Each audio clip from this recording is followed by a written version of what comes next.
എല്ലാ കൂട്ടുകാർക്കും നല്ലൊരു ദിവസം ആശംസിച്ചാണ് മാമ്പഴത്തിന്റെ പുതിയ വീഡിയോയിലേക്ക് സ്വാഗതം. ആദ്യമായിട്ട് കാണുന്നവരാണെങ്കിൽ ചാനൽ ഇഷ്ടപ്പെട്ട ഒന്ന് സബ്സ്ക്രൈബ് ചെയ്യാൻ മറക്കരുത്. അതോടൊപ്പം തന്നെ കണ്ടുകൊണ്ടിരിക്കുന്ന എല്ലാവരുടെ സപ്പോർട്ടിലായിരിക്കും തുടർന്നും പ്രതീക്ഷയുണ്ട്. നമുക്ക് നേരെ ഗൗതമിന്റെ അളകനന്ദയുടെ ഒക്കെ ഇന്നത്തെ ഒരു അടിപൊളി വിശേഷത്തിലേക്ക് അങ്ങോട്ട് പോയാലോ. ഇന്നത്തെ വിശേഷത്തെ കാണിച്ചിരിക്കുന്ന കാല് വയ്യാതിരിക്കുന്ന ഗാഥയുടെ അരികില് മോഹിനിയും പിങ്കിയും അതോടൊപ്പം തന്നെ പവിത്രയും കൂടെ നിൽക്കുകയാണ്. ഈ സമയത്ത് പിങ്കി പറഞ്ഞു, അല്ലേ അവൾക്ക് കാല് വയ്യാതിരിക്കുമല്ലേ, അതുകൊണ്ട് ഇനി അവളെ കൊണ്ട് കട്ടിപ്പണികളൊക്കെ ചെയ്യിക്കേണ്ടെന്ന് പറയണം. മോഹിനി പറഞ്ഞു, അതെങ്ങനെ ശരിയാവും, അപ്പൊ ഈ വീട്ടിലെ ജോലികളൊക്കെ ആര് ചെയ്യുമെന്ന് ചോദിക്കുക. അത് ചെറിയമ്മേ, നമ്മളൊരു കാര്യം വിചാരിക്കണം, അവൾക്ക് ഇനിയിപ്പോ എഴുന്നേറ്റ് നടന്ന് അധികം ജോലിയും ചെയ്യാൻ പറ്റില്ലല്ലോ, വേദനയായിട്ട് റെസ്റ്റ് എടുത്തോട്ടെ എന്നും പറഞ്ഞോണ്ട് അങ്ങനെ വലിയ കട്ടിപ്പണികളൊന്നും എടുക്കാൻ പറ്റാത്തുള്ളൂ, ചെറിയ ചെറിയ പണികൾ എടുക്കുന്നതിന് ഒരു കുഴപ്പമില്ലെന്ന് പറയാം. ഇത് കേട്ട് കഴിഞ്ഞപ്പോഴത്തേനും മോഹിനിക്ക് മനസ്സിലായി എന്തോ ഒരു പരിപാടി ഒപ്പിച്ചു വെച്ചിട്ടുണ്ട്, അല്ലെങ്കിൽ ഇത്ര കാര്യമായിട്ട് ഇത്ര സ്നേഹത്തോടെ ഗാഥയോട് പിങ്കി പെരുമാറില്ല. പിന്നീട് പിങ്കി പറഞ്ഞു, ഒരു കാര്യം ചെയ്യുക, ഗാഥ പോയി ലക്ഷ്മിയമ്മയുടെ മൊയിലും കുഞ്ഞുങ്ങൾക്കുള്ള തീറ്റ കൊടുക്കുക, അതിന് ക്യാരറ്റും അതോടൊപ്പം തന്നെ പാലും കൊടുക്കാൻ പറയണം. അല്ല അത് ഞാന് എന്താ കൊടുക്കാൻ പറ്റില്ലേ, അത് വലിയ കട്ടിപ്പണിയൊന്നുമല്ലോ, നിസ്സാര പണിയല്ലേ എന്ന് ചോദിക്കണം. ലക്ഷ്മിയമ്മയ്ക്കാണെങ്കിൽ അവറ്റകൾക്ക് തീറ്റ കൊടുത്തില്ലെങ്കിൽ ഭ്രാന്തിളകുന്നൊരവസ്ഥ, അത്രയ്ക്ക് സ്നേഹമല്ലേ അവറ്റകളോട്, അതുകൊണ്ട് പാലും ക്യാരറ്റും കൂടെ കൊടുക്കുക. അതിന് വേണ്ടുന്ന ക്യാരറ്റൊക്കെ ഒരുക്കി വെക്കാൻ പറഞ്ഞു കഴിഞ്ഞപ്പോഴത്തേനും ഗാഥ അകത്തേക്ക് അങ്ങോട്ട് പോകണം അടുക്കളയിലേക്ക്. ഈ സമയത്ത് മോഹിനി വന്നിട്ട് പിങ്കിയോട് ചോദിച്ചു, അല്ല പിങ്കി മോളുടെ ഉദ്ദേശം എന്താ, എനിക്കൊന്നും മനസ്സിലാവുന്നില്ലോ എന്ന് ചോദിക്കുകയാണ്. എന്താ കാര്യം, എന്താണെങ്കിലും തുറന്നു പറ. പെട്ടെന്ന് ചെറിയമ്മയോട് പറഞ്ഞു, ഇതാണ് ചെറിയമ്മ പ്ലാൻ ബി എന്ന് പറയുന്നത്. പ്ലാൻ ബിയോ, അതെന്താ, അതൊക്കെ നിങ്ങൾക്ക് വഴിയെ ഞാൻ മനസ്സിലാക്കി തരാം, ഞാൻ പറയുന്ന പോലെ അങ്ങോട്ട് ചെയ്താൽ മതി എന്ന് പറയാണ്. പിന്നീട് പവിത്ര പറഞ്ഞു, രാവിലെ നീ കൊടുത്ത പണിയുണ്ടല്ലോ സൂപ്പർ ആയിട്ടുണ്ട്, നല്ല ഒറിജിനലെ വെല്ലുന്ന പണിയല്ലായിരുന്നു കൊടുത്തേ, ആ എണ്ണ ഒഴിച്ചിട്ടത് ആളെ വീഴിക്കാനായിട്ട് കൃത്യ സ്ഥലത്ത് തന്നെ നീ ഒഴിച്ചിട്ടു, ഇതിന് വേണ്ടിയിട്ട് നീക്ക് രണ്ടുപേർക്കും ഞാനൊരു പതക്കം തരുന്നുണ്ടെന്ന് പറയാണ്. മോഹിനി പറഞ്ഞു, പിന്നെ ഞങ്ങളോടാ കളി, ഇതൊക്കെ നമ്മൾ എത്ര കണ്ടിരിക്കുന്നു അല്ല. പിങ്കിമോൾ ആ കാര്യങ്ങളൊക്കെ പറയാൻ പറയണേ എന്ത് ചെയ്യണം എന്നുള്ള. അങ്ങനെ പിങ്കി വിശദമായിട്ട് പറഞ്ഞു കൊടുക്കുക. എല്ലാം കേട്ട് കഴിഞ്ഞപ്പോഴത്തേനും പവിത്ര പറഞ്ഞു, ഇത് അസലായിട്ടുണ്ട്. അങ്ങനെ ലക്ഷ്മി അമ്മേനെ ഗാഥേനെ തമ്മിൽ തെറ്റിക്കാനുള്ള അടുത്ത പ്ലാനും തയ്യാറായിക്കൊണ്ട് പിങ്കിയും മോഹിനിക്ക് അടുത്തേക്ക് പോവാണ്. ഈ സമയത്ത് നന്ദ ഗൗതമിനെ കാണാനായിട്ട് ഓഫീസിലേക്ക് എത്തിയിട്ടുണ്ടായിരുന്നു. അപ്പം ഗൗതം പറഞ്ഞു, നന്ദ നീ അയാൾക്കൊരു പരാതി ഇങ്ങ് എഴുതിത്തരാൻ പറയണു ബാലാജിക്കെതിരെ, നിന്റെ തട്ടിക്കൊണ്ട് പോയത് അയാളല്ലേന്ന് ചോദിക്കുക. ഇത് കേട്ടെന്ന് നന്ദ പറഞ്ഞു, അല്ല ഗൗതം സാറിനോട് ആരാ ഇതൊക്കെ പറഞ്ഞേ, എന്നെ അയാൾ ആ തട്ടിക്കൊണ്ട് പോയെന്ന് എന്താ ഉറപ്പിരിക്കുന്നത്, ഞാൻ അയാളെ അവിടെ വെച്ച് കണ്ടിട്ടില്ല, പിന്നെ കുറച്ച് ഗുണ്ടകൾ മാത്രമേ ഉണ്ടായിരുന്നുള്ളൂ, അത് അയാളുടെ ഗുണ്ടകളാന്ന് എനിക്ക് എങ്ങനെ വിശ്വസിക്കാൻ പറ്റുമെന്ന് ചോദിക്കുകയാണ്. ഇത് കേട്ടപ്പോൾ ഗൗതം പറഞ്ഞു, എനിക്ക് മനസ്സിലാവും, അയാൾ നിന്നെ വെല്ലുവിളിച്ചവനല്ലേ, അങ്ങനെ വെല്ലുവിളിച്ചവനെതിരെ പരാതി കൊടുക്കേണ്ടതെന്ന് ചോദിക്കണം. വേണ്ട സാർ, പരാതി ഒന്നും വേണ്ട. ഇത് കേട്ടോ ഗൗതം പറഞ്ഞു, നന്ദേ നീ ഒരു കാര്യം വിചാരിക്കണം, അവനെപ്പോലെ ഒരു കൊടും ക്രിമിനലിനെയാണ് നീ രക്ഷപ്പെടാൻ സമ്മതിക്കുന്നത്, ഒരു കാരണവശാലും അത് ഉണ്ടാവില്ല, അതുകൊണ്ട് ഉണ്ടാവരുത്, അതുകൊണ്ട് നീ അവനെതിരെ പരാതി തന്നേ പറ്റുള്ളൂ എന്ന് പറയണം. നന്ദ പെട്ടു. അവനെതിരെ പരാതി കൊടുത്തിട്ടുണ്ടെങ്കിൽ ഒരുപക്ഷെ അന്വേഷിച്ച് ചെയ്യുമ്പോൾ സത്യങ്ങളൊക്കെ അറിയാൻ സാധിക്കും, അവനല്ല ഇത് ചെയ്യിച്ചെന്നങ്ങനെയുള്ള സത്യങ്ങളൊക്കെ അറിഞ്ഞിട്ടുണ്ടെങ്കിൽ അത് വലിയ പ്രശ്നത്തിലേക്ക് വഴിതെളിക്കും. അപ്പൊ എന്ത് ചെയ്യണമെന്ന് അറിയത്തില്ലാതെ നന്ദ നിൽക്കുന്ന സമയത്താണ് ഗൗതമിന്റെ ഫോണിലേക്ക് ഒരു കോൾ വരുന്നത്. ആണോ, അവനെ കിട്ടിയോ, അന്ന് അങ്ങോട്ട് തന്നെ മാറ്റിയേരെ, 5 മിനിറ്റ് ഞാൻ ഇപ്പൊ തന്നെ അങ്ങോട്ട് എത്തിയേക്കാന്ന് പറയാണ്. നന്ദ ആ ഒപ്പം തന്നെ ഗൗതമിന്റെ ഒപ്പം തന്നെ ഗൗതമിന്റെ കൂടെ അങ്ങോട്ട് പോവാണ്. പിന്നീട് കാണിക്കുന്ന ക്യാറ്റൊക്കെ റെഡി ആയിക്കൊണ്ടിരിക്കുമായിരുന്നു അടുക്കളയിൽ. ഗാഥ മുതലിന് കൊടുക്കാനുള്ള കണ്ണ് രണ്ടും നിറഞ്ഞൊഴുകുന്നുണ്ട്, ശരിക്കും സങ്കടം വരുന്നുണ്ട്, കരച്ചിലും വരുന്നുണ്ട്, കാരണം കാലിലെ മുറിവ് ഒരു വശത്ത് അതിന്റെ വേദന, പിന്നീട് ഈ പിങ്കിയും മോഹിനിയൊക്കെ ഇങ്ങനെ പെരുമാറുന്നതിൻ്റെതായ ഒരു ബുദ്ധിമുട്ടും ഗാഥയുടെ ഉള്ളിലുണ്ടായിരുന്നു. ഈ സമയത്ത് മഹേശൻ അങ്ങോട്ട് വരുന്നേ. മഹേശന്റെ കയ്യിൽ ഒരു ഓയിൽമെന്റ് ഒക്കെ ഉണ്ടായിരുന്നു. മോളെ നീ എന്തായി കാണിക്കുന്നേ, ഈ പരിപാടിയൊക്കെ നീ എന്തിനാ ചെയ്യുന്നേ, അതൊക്കെ ലക്ഷ്മി ചെയ്യുന്ന ജോലിയല്ലേ എന്ന് ചോദിക്കുകയാണ്. എനിക്കൊരു കുഴപ്പമില്ല മോളെ, ഈ സമയത്ത് മോള് പോയി റെസ്റ്റ് എടുക്കണ്ടേ, കാലിന് നല്ല വേദനയുള്ള, പിന്നെ എന്തിനാ മോൾ ഇങ്ങനെ വന്ന് കിടന്ന് പണിയുന്നേന്ന് ചോദിക്കുകയാണ്. എനിക്കൊരു കുഴപ്പമില്ല അച്ഛാന്ന് പറയണം. എന്നിട്ട് പറഞ്ഞു, ഒരു കാര്യം ചെയ്യും, മോൾ ഈ ഓയിൽമെന്റ് അങ്ങോട്ട് പുരട്ടാൻ പറഞ്ഞ് ഓയിൽമെന്റ് അങ്ങോട്ട് കൊടുക്കുകയാണ്. മോളെ എന്നോട് ക്ഷമിക്കൂട്ടോ, എന്റെ അവസ്ഥ അതാ, ഞാനൊക്കെ ആണെങ്കിൽ ഇവിടെ ഒന്നും ചെയ്യാൻ പറ്റില്ല, മിണ്ടാൻ നിൽക്കാൻ മാത്രമേ കഴിയുള്ളൂ.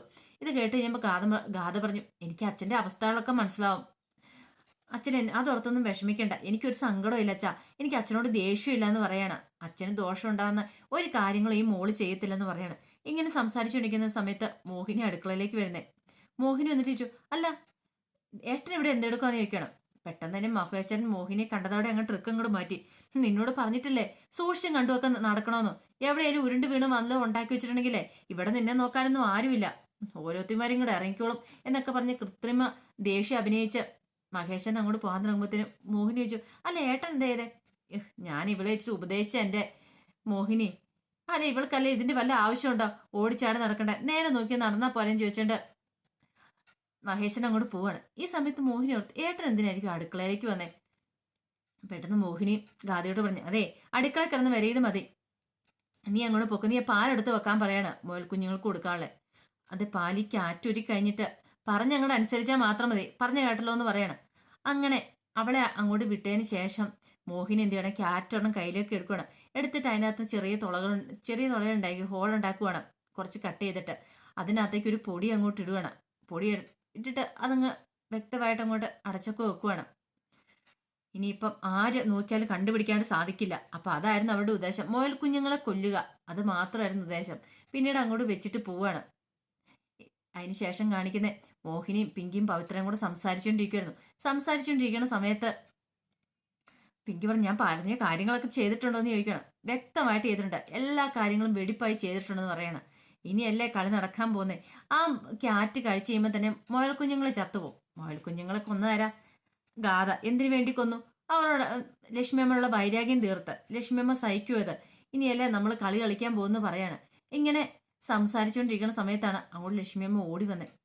അതെ പിങ്കിമോളെ എന്ത് പറ്റിയമ്മ, എന്താ ലക്ഷ്മിയമ്മന്ന് ചോദിക്കണം. അതിന്റെ മുയൽ കുഞ്ഞുങ്ങളെല്ലാം ചത്തുപോയെന്ന് പറയാം. ചത്തുപോയി? അതെന്നാ കാണിച്ച്? എനിക്കറിയില്ല, മുമ്പേ അവർ ഓടിച്ചാണ് നടന്നുകൊണ്ടിരുന്ന മുയൽ കുഞ്ഞുങ്ങളാ, പെട്ടെന്ന് എന്ത് പറ്റിയെന്ന് അറിയത്തില്ല, ഇതേ ചത്തുപോയെന്ന് പറയണം. ഓഹോ, അതിപ്പോ എന്ത് സംഭവിക്കാൻ ലക്ഷ്മിയമ്മ, ഞങ്ങളെല്ലാരും ഇവിടെ തന്നെ ഉണ്ടായിരുന്നല്ലോ, പിന്നെ എങ്ങനെയാ സംഭവിച്ചതെന്ന് ചോദിക്കുകയാണ്. എനിക്കറിയത്തില്ല. അപ്പം മഹേശ്വരനെ അങ്ങോട്ട് കടന്നു വന്നു. മഹേശ്വരൻ വന്ന് പറഞ്ഞു, മഹേശ്വരേട്ടാ എൻ്റെ മുയൽ കുഞ്ഞുങ്ങളെല്ലാം ചത്തുപോയെന്ന് പറയാം, നീ എന്തേലും കൊടുത്തു കാണുമായിരിക്കും, അതുകൊണ്ടായിരിക്കും എന്ന് പറയാണ്. ഞാൻ എന്ത് കൊടുക്കാനാ, അതിന് മുമ്പ് ക്യാറ്റും പാലും ഒക്കെ ഇരിപ്പുണ്ടായിരുന്നു പറയാം. പിങ്കി പറഞ്ഞു, ലക്ഷ്മിയമ്മയാണ് ക്യാറ്റും പാലും കൊടുത്തേ? അല്ല പിന്നെ ആരാ? ഇവിടെ പിന്നെ ഗാഥയല്ലേ ഉള്ളൂ, എന്നാ പിന്നെ ഗാഥ തന്നെ ആയിരിക്കും കൊടുത്തേ, അവളായിരിക്കും ഇതിന്റെ പിന്നില്. അല്ല ആ കുട്ടി എന്ത് ചെയ്യാനാന്ന് ചോദിക്കണം. ലക്ഷ്മിയമ്മ ഇത് പറഞ്ഞുകൊണ്ട് ഇവിടെ ഇരുന്നു. ഒരു പക്ഷെ അവൾ അതിനകത്ത് എന്തെങ്കിലും കലക്കി കൊടുത്താണെങ്കിലോ, അവൾക്ക് എന്തെങ്കിലും വൈരാഗ്യം കാണുമല്ലോ. അത് മുയൽ കുഞ്ഞുങ്ങളോട് അവൾക്ക് ദേഷ്യം എന്തിനാ, അവൾ അതിനെ കൊല്ലേണ്ട ആവശ്യമില്ലെന്ന് പറയണ. ലക്ഷ്മിയമ്മേ മുയൽ കുഞ്ഞുങ്ങളോടല്ല ദേഷ്യം, ലക്ഷ്മിയമ്മയോടുള്ള ദേഷ്യം. ലക്ഷ്മിയമ്മ പറഞ്ഞിട്ടില്ലായിരുന്നു അവളെ ഇവിടെ നിൽക്കാൻ സമ്മതിക്കില്ലെന്നൊക്കെ. അപ്പൊ അതിന്റെ ദേഷ്യം തീർത്താണെങ്കിലോ, പോരാത്തന് മുറി കയറിയതിന്റെ പേരില് വല്യേട്ടന് മുന്നിൽ വെച്ച് അവളെ ചീത്ത പറഞ്ഞില്ലേ, അപ്പൊ അതിന്റെ ദേഷ്യം തീർത്താണെന്ന് പറയാൻ പറ്റില്ല. ഇത് കേട്ടാൽ ലക്ഷ്മിയമ്മയുടെ മനസ്സിലൊരു സ്ഫോടനം ഉണ്ടായി. ഓഹോ, അപ്പൊ അങ്ങനെയാണ് കാര്യങ്ങളില്ലേ. അങ്ങനെ എങ്ങാനും അവള് ചെയ്താണെങ്കിൽ അവളെ ഞാൻ വെറുതെ വിടാൻ പോകുന്നില്ല, ഈ ലക്ഷ്മിയോട് അവളുടെ കളി എന്നും പറഞ്ഞ് ഉറഞ്ഞു തുള്ളി അങ്ങോട്ട് പോകുമ്പോഴത്തേനും മഹേശൻ ചോദിച്ചു, നീ എങ്ങോട്ടാ ലക്ഷ്മി പോണേന്ന് ചോദിക്കണം. അവളെ ഒന്ന് കണ്ടിട്ട് വരട്ടെ, അവളുടെ സൂക്കേട് ഞാൻ മാറ്റി കൊടുക്കുന്നെന്ന് പറഞ്ഞ് ഉറഞ്ഞു തുള്ളി അങ്ങോട്ട് പോവാണ്. അപ്പം മഹേശനും പോയി. ഈ സമയത്ത് പെങ്കി പറഞ്ഞു, നമ്മുടെ പ്ലാൻ ബി അങ്ങനെ വിജയിച്ചിരിക്കുന്നു. ഇനിയിപ്പം ഗാഥയെ ലക്ഷ്മിയമ്മ തന്നെ വീട്ടിൽ നാട്ടി ഇറക്കിയോളൂ എന്ന് പറയണം. പിന്നീട് കാണിക്കുന്ന വേറെ സ്ഥലത്ത് ഒരു മുറിയിലെ ബാലാജിനെ ഇങ്ങനെ കെട്ടിയിട്ടേക്കുമായിരുന്നു. കെട്ടിയിട്ടേക്കുമ്പോഴത്തേനും ഒരു പോലീസുകാരൻ വന്ന് നല്ല ചത കൊടുക്കുന്നുണ്ട്. എടാ നീ ഇനി ഇത്ര വലിയ ക്രിമിനലാണെങ്കിലും നീ ACPയുടെ ഭാര്യനെ തൊട്ട് കളിക്കാറാ എല്ലായിടം ചോദിച്ചോണ്ട് അടിച്ചോണ്ടിരുന്നേ.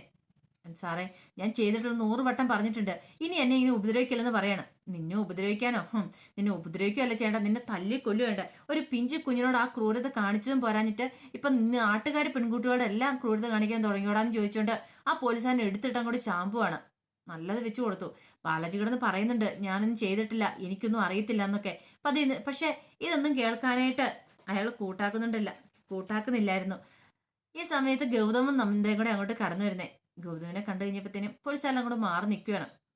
ഗൗതം ചോദിച്ചു, എന്നെ മനസ്സിലായോടാ, ഞാനാണ് ACP ഗൗതം, ഇതെന്റെ ഭാര്യ നന്ദയെന്ന് പറഞ്ഞ് നന്ദനെ കാണിച്ചു കൊടുക്കുകയാണ്. നീ തട്ടിക്കൊണ്ടു പോയില്ലേ, അതെന്റെ ഭാര്യേനെയാ, നീ എന്ത് ധൈര്യത്തിലാണ് എന്റെ ഭാര്യയെ തട്ടിക്കൊണ്ടു വന്നേന്ന് ചോദിക്കുകയാണ്. ഇത് കേട്ടോ അയാൾ പറഞ്ഞു, സാറേ ഞാൻ തട്ടിക്കൊണ്ട് വന്നിട്ടില്ല, ഈ ബാലാജി എന്ത് തെറ്റ് ചെയ്തിട്ടുണ്ടെങ്കിലും അതെല്ലാവരുടെ മുന്നിൽ തുറന്നു പറയാനായിട്ട് ബാലാജിക്ക് ഒരു മടിയുമില്ല, ഇത് ഞാൻ ഒരിക്കലും ചെയ്ത കാര്യമല്ലെന്ന് പറയണം. കള്ളത്തരം പറയുന്നോടാ, നീ അവളെ വിളിച്ച് ഭീഷണിപ്പെടുത്തിയില്ലായിരുന്നു ചോദിക്കും. അല്ല ഭീഷണിപ്പെടുത്തിയൊക്കെ ശരി തന്നെയാ, അതന്ന് ആ അവിടെ വെച്ചുണ്ടായിരിക്കുന്ന സീന് അത് കാരണം അന്ന് പറയണം. ഓഹോ, അപ്പൊ നിനക്ക് നട റോട്ടിൽ എന്ത് തോന്നിയാസം കാണിക്കല്ലേ, കേക്ക് കട്ട് ചെയ്യാം, അതായത് നമ്മുടെ യാത്ര തടസ്സപ്പെടുത്തിക്കൊണ്ട്. എടാ അതിനൊക്കെ നിനക്ക് ആരുടെ അധികാരം തന്നെ? ഇതുപോലെ വല്ല തെണ്ടിത്തരം കാണിക്കുമ്പോ അതാരും ചോദിക്കണ്ടേ? അപ്പൊ ചോദിച്ചാണോ നിന്റെ കുറ്റം എന്ന് ചോദിക്കണം. സാറേ നീ കൂടുതലൊന്നും പറയണ്ട, അത് മാത്രമാണോ? പിന്നെ എന്തിനാടാ അവള് നിന്റെ കർണത്തടിച്ചേ? സാറേ ഞാൻ ആ ഗാഥേനെ, അത് വരട്ടെ, ആ ഗാഥേനെ നീ എന്തിനാടാ ഇങ്ങനെ ശല്യം ചെയ്യുന്നത്? നിനക്ക് അതിന്റെ വല്ല ആവശ്യമുണ്ടോ? ആ പെങ്കൊച്ചിനെ അതിന്റെ വഴിക്ക് വിട്ടാ പോരെ. ഓ അപ്പൊ നിനക്ക് കേസിൽ നിന്ന് രക്ഷപ്പെടണമല്ലോ, അതിന് വേണ്ടിയിട്ടാണല്ലോ എന്ന് പറയാണ്. നീയാണുണ്ടല്ലോ എന്ന് പറഞ്ഞുകൊണ്ട് ഗൗതം വരെ മൂക്കിടിച്ച് പരത്താനായിട്ട് കൈ ഓങ്ങിക്കൊണ്ട് അങ്ങോട്ട് ചെല്ലുവാണ്. ഈ സമയത്ത് അവിടെ നിന്ന് നന്ദ വരെ ഞെട്ടിപ്പോയി. പിന്നീട് ഗൗതം നന്ദേനെ വിളിക്കുകയാണ്.